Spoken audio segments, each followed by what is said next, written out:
La saison 2003-2004 se termine dans le drame pour les Lakers de Kobe Bryant, de Shaquille O'Neal, de Gary Payton, de Karl Malone et de Phil Jackson.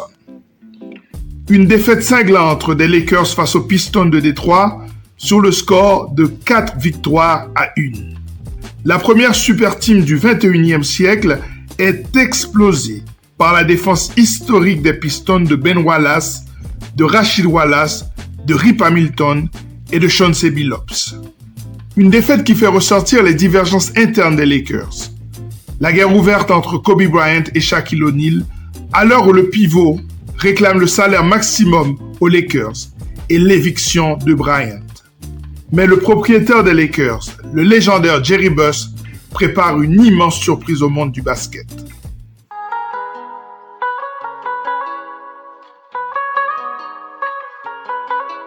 And I'm glad to be here. And I know you guys are probably going to start talking about whose team is it. I'm letting you know now it's Dwayne Wade's team. He's that type of guard that could lead us and do good things. And I'm just his big brother, and I'm just here to back him up. So this is Dwayne Wade's team. Après avoir remporté 3 titres ensemble, en 2000, 2001 et 2002, l'heure est venue pour les deux prodiges de se séparer. Les Lakers récupèrent dans ce trade le versatile Lamar Odom, le jeune prodige Caron Butler, le pivot hybride Brian Grant et le meneur Chucky Atkins et un premier choix de draft en échange de la légende Shaquille O'Neal. Maigre, très maigre la compensation. Pat Riley et Miami ont clairement gagné dans cette transaction. D'entrée, on sait que la saison va être galère pour les Lakers. Et on ne croyait pas si bien dire.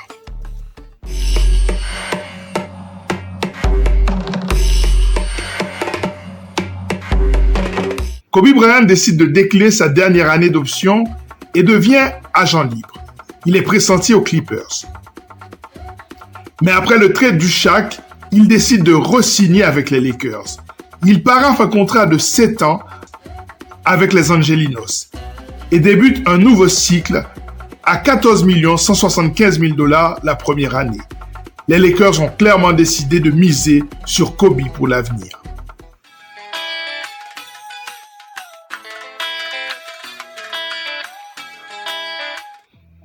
La saison NBA 2004-2005 est la 56e de l'histoire. Les Lakers débutent la saison sans grandes ambitions, malgré les apparences d'un Kobe qui veut y croire.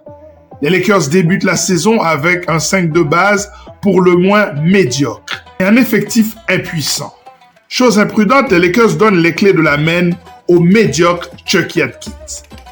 Et chose incroyable, son backup est un joueur qui a fait sensation lors de la Ligue d'été et qui va se révéler un désastre pour les Californiens. Son nom, Tyree Brown.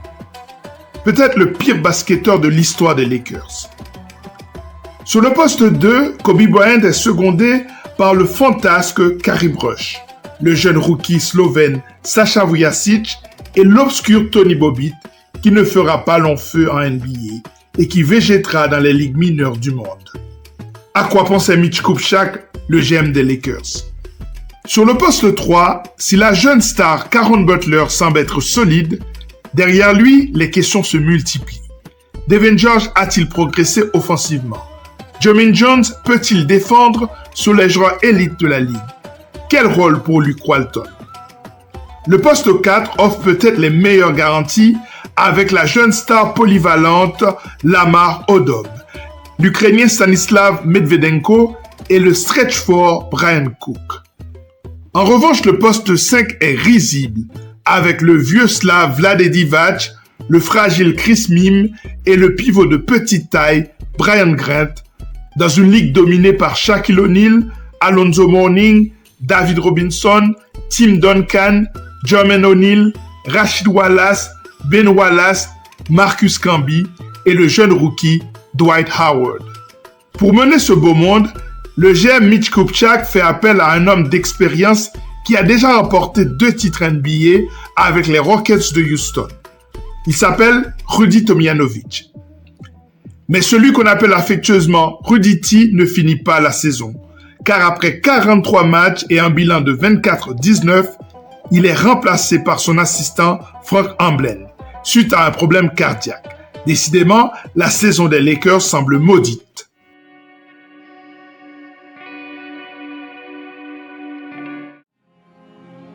À 26 ans, Kobe Bryant termine tout de même dans la 3e équipe de la Ligue. Il enregistre 5 triples-doubles pendant la saison, soit le 2e plus haut taux de la Ligue. Il tourne à près de 28 points par match pendant la saison régulière. Il termine 2e au classement des meilleurs marqueurs derrière Allen Iverson avec 30,7 unités inscrites par match. Kobe ajoute 6 rebonds, 6 passes, 1 contre et une interception à 43% au tir et 80% au lancer franc. Mais il perd 4 ballons par match et tourne à seulement 33% à 3 points. Il ne dispute que 26 matchs suite à une grave entorse à la cheville droite qu'il subit en janvier 2005. Car il faut se rappeler qu'il joue 41 minutes par match, la 5e plus grande utilisation de la Ligue. Il est le 7e joueur le plus efficace de la Ligue avec un Player Efficient Rating de 23,3. Détenteur de tous les tickets shoot, il réalise un match de fou le jour de Noël, lors du choc face au Heat de Miami. Il inscrit 42 points, mais Miami l'emporte sur le score de 104-102. Lamar Odom enregistre un double-double avec 15 points et 10 rebonds sur la saison.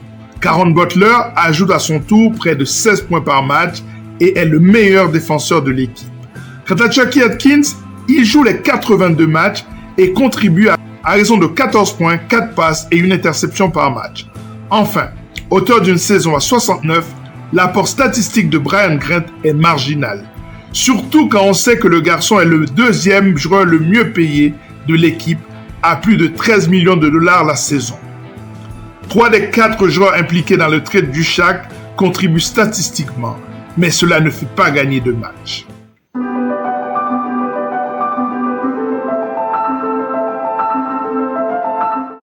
En dépit de grandes performances offensives de la part de Kobe Bryant, les Lakers sont à la dérive après le All-Star Game et la blessure de Kobe à la cheville. Ils perdent 19 de leurs 22 derniers matchs et ratent les playoffs pour la première fois depuis 1993-1994. Ce qui fait de cette saison 2004-2005 l'une des pires de l'histoire de la franchise depuis qu'elle a déménagé de Minneapolis à Los Angeles. Le trou est donc profond. Mais chose incroyable, les Lakers terminent seulement 11e de la conférence Ouest, avec un bilan de 34 victoires et 48 défaites. Ils devanceront respectivement Golden State, Portland, Utah et la Nouvelle-Orléans. Ils sont la 24e équipe de toute la NBA. Mais posons-nous une question. Par quel miracle Kobe Bryant a-t-il aidé cette équipe à remporter 24 matchs sur la saison? Pour moi, cette saison blanche et sèche est le témoignage de la grandeur de Kobe. L'année suivante, il amènera même cette équipe en play-off. On en reparlera. Mais tout le monde regardera la NBA se moquer des Lakers quand le hit du duo Shaq-Wade arrive en finale de conférence face aux Pistons. Et quand 1 an plus tard, la franchise floridienne remporte le titre NBA face aux Mavericks de Dallas. On se dit alors que les Lakers ont fait n'importe quoi. Mais patience, patience. La vengeance est un plat qui se mange froid.